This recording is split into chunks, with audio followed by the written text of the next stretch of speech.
क्या कभी ऐसा वक्त आया है जब सब्र का दामन हाथ से छूटने लगे, जब उम्मीद की रोशनी मध्यम पड़ जाए, जब आंखों के आंसू खिशक हो जाएं और दुआ लबों पर आकर रख जाए? क्या आपने कभी वो लम्हे महसूस किए हैं जब दिल में वसवसे सरगोशियां करने लगें, जब हर तरफ अंधेरा छा जाए और जिंदगी एक सख्त आजमाइश बन जाए, जब लगे कि बर्दाश्त की हद खत्म हो चुकी है और कोई रास्ता बाकी नहीं बचा? क्या आपने वो रातें गुजारे हैं जिनमें सजदे तो किए मगर अल्फाज साथ ना दे सके? क्या आपने वो घड़ियां झीली हैं जब हर दर बंद लगे और हर दुआ बेअसर महसूस हो? अगर हाँ, तो ये पैगाम आपके लिए है, क्योंकि सब कुछ खत्म नहीं हुआ, बल्कि ये वो लम्हा है जब अल्लाह आपको आजमा रहा है। वो आपको गिराने के लिए नहीं, बल्कि बुलंद करने के लिए उन मुश्किलात से गुजार रहा है। ये आजमाइश आपको मजबूत बनाने के लिए है, आपकी रूह को निखारने के लिए है। अल्लाह ताली कुरान मजीद में फरमाता है, जो अल्लाह से डरता है अल्लाह उसके लिए रास्ता निकाल देता है और उसे वहां से रिस्क देता है जहां से उसे गुमान भी नहीं होता। सूरह तलाक 3। मगर सवाल यह है कि जब सब कुछ छन जाए तो अल्लाह की रस्सी को कैसे थामे रखें? जब शैतान बार बार मायूस करे तो कैसे यकीन रखें कि अल्लाह हमारे साथ है? जब दिल चीख चीख कर कहे कि बस अब खत्म, तो सब्र कैसे करें? जब सब्र की आखिरी हद आ जाए तो अल्लाह पर भरोसा कैसे रखें? अगर आपकी आजमाइश सख्त है तो ये वीडियो, ये पैगाम आपके लिए है, क्योंकि ये वो लम्हा है जब अल्लाह की रहमत आपका इंतजार कर रही है। आज आप जानेंगे कि उन्हीं लम्हों में अगर आप अल्लाह पर भरोसा करें तो न सिर्फ आजमाइश खत्म होगी, बल्कि अल्लाह आपको इससे भी बेहतर अता करेगा जो आपने कभी सोचा भी नहीं। तो आइए जानते हैं, जब हर तरफ मायूसी हो तो अल्लाह पर भरोसा कैसे किया जाए। पहला निक्ता, अपनी हालत बदलने के लिए अपनी सोच बदलें। एक लम्हे के लिए सब कुछ छोड़कर अपने आप से सवाल करें, क्या आप वाकई अल्लाह पर भरोसा करते हैं, या सिर्फ तब तक जब तक हालात आपके मुताबिक चल रहे हैं? क्या आपने कभी महसूस किया कि आपकी दुआएं सुनी नहीं जा रही? क्या आपने कभी दिल में शक किया कि या अल्लाह, मैंने इतनी दुआएं की, इतनी रातें जागा, फिर भी मेरी मुश्किल खत्म नहीं हुई? अगर हाँ, तो समझ लीजिए ये वो लम्हा है जब शैतान ने आप पर काबू पा लिया है। शैतान का सबसे खतरनाक वार ये नहीं कि वो आपसे गुनाह करवाए, बल्कि ये है कि वो आपको अल्लाह की रहमत से मायूस कर दे। जब वो आपके दिल में डाल देता है कि अल्लाह मेरी सुनता ही नहीं, तो समझ लीजिए कि आप और आपके रब के दरमियान एक बड़ी दीवार खड़ी हो गई है, मगर यही दीवार आपको तोड़नी है। अल्लाह फरमाता है, ऐ मेरे बंदू जिन्होंने अपनी जानों पर ज्यादती की, अल्लाह की रहमत से मायूस ना हो। सूरह ज़ुमर 3 गौर करें, अल्लाह ने ये बात नेक लोगों से नहीं बल्कि गुनाहगारों से कही है। तो अगर वो गुनाहगारों से कह रहा है मायूस मत हो, तो आप क्यों मायूस होते हैं? याद रखें, जो चीज आपको तोड़ रही है वो आपकी आजमाइश नहीं बल्कि आपकी सोच है। अगर आप यही सोचेंगे कि मेरी किस्मत खराब है, तो शैतान आपको यही दिखाएगा। अगर आपकी नजर सिर्फ मसले पर है तो आपको सिर्फ मसला ही दिखेगा, लेकिन अगर आपकी नजर अल्लाह की मदद पर है तो आपको हल भी नजर आएगा। मूसा अलैहिस्सलाम समंदर के किनारे खड़े थे, पीछे फिरौन का लश्कर। लोग मायूस हो गए, बोले हम तो पकड़े गए।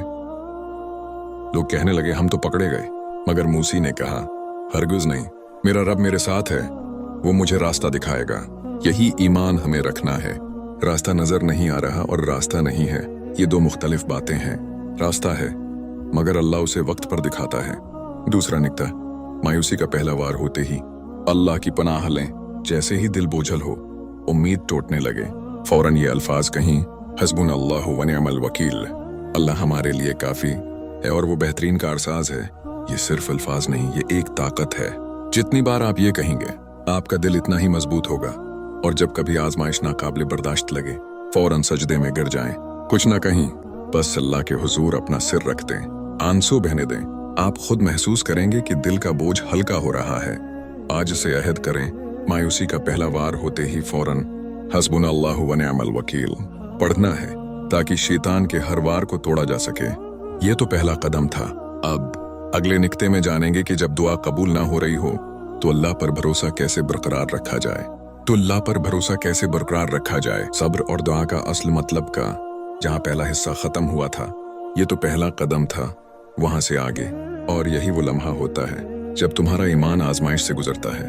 अल्लाह तुमसे तुम्हारे अल्फाज नहीं देखता, तुम्हारा सब्र देखता है। तुम्हारी दुआओं की लंबाई नहीं देखता, तुम्हारे यकीन की गहराई देखता है। जब तुम सब कुछ खो बैठते हो और फिर भी कहते हो अल्लाह मेरे साथ है, तो यकीन करो तुम्हारे रब को यही जुमला सबसे ज्यादा पसंद आता है। कभी कभी अल्लाह तुम्हें देर से देता है ताकि तुम दुआ मांगने का सलीका सीखो, ताकि तुम उसकी रहमत की कीमत समझो। वो तुम्हें इंतजार में रखता है ताकि तुम दहा के लम्हों में उससे करीब हो जाओ, क्योंकि बास दुआएं पूरी होने के लिए नहीं होते हैं, बल्कि तुम्हें अपने रब से जोड़ने के लिए होती हैं। सब्र का मतलब खामोश रहना नहीं, सब्र का मतलब है दिल में तूफान हो मगर लबों पर शुक्र हो। अल्लाह के फैसले हमेशा बेहतरीन होते हैं, बस हम उन्हें वक्त से पहले समझना चाहते हैं। मगर जो दिल अल्लाह पर भरोसा रखता है वो हर ताखीर में भी रहमत देख लेता है। कभी अपनी जिंदगी पर गौर करो, कितनी बार तुम टूटे मगर फिर भी संभल गए, कितनी बार तुम्हारे रास्ते बंद हुए मगर एक नया रास्ता खुल गया। ये सब कुछ तुमने खुद नहीं किया, ये तुम्हारे रब की खामोश मदद थी। और जब तुम शुक्र अदा करते हो इन लम्हों पर जिन्होंने तुम्हें तोड़ दिया, तो अल्लाह तुम्हें वो अता करता है जो तुमने कभी मांगा भी नहीं होता। याद रखो, अल्लाह तुम्हें हमेशा वो नहीं देता जो तुम चाहते हो, बल्कि वो देता है जो तुम्हारे लिए बेहतरीन होता है।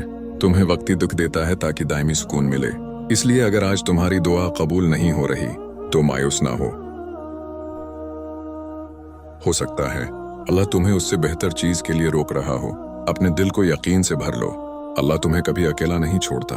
वो तुम्हारे हर आंसू को देखता है, तुम्हारे हर सजदे को सुनता है और तुम्हारे हर सब्र को याद रखता है। तो जब सब खत्म लगे बस ये कहो, मेरे अल्लाह, मैं तुझ पर भरोसा करता हूँ। और देखो तुम्हारी जिंदगी में कैसे माजज़े होने लगते हैं। अगर ये पैगाम दिल के अंदर तक उतर गया है तो बस एक लम्हा रुक कर सोचें, क्या आप भी उन लोगों में शामिल होना चाहते हैं जो हर तूफान में अल्लाह पर भरोसा रखते हैं? कमेंट में लिखें, मैं अल्लाह पर भरोसा रखता हूँ, ताकि ये ऐलान सिर्फ अल्फाज न रहे बल्कि ईमान बन जाए। और अगर आप चाहते हैं कि दिल को सुकून देने वाले ऐसे ईमान अफरोज पैगामात आप तक पहुंचते रहें तो अभी सब्सक्राइब करें, क्योंकि शायद अगली वीडियो ही आपके दिल का जवाब हो जिसकी आप दुआ कर रहे हैं। फौरन सजदे में गिर जाएं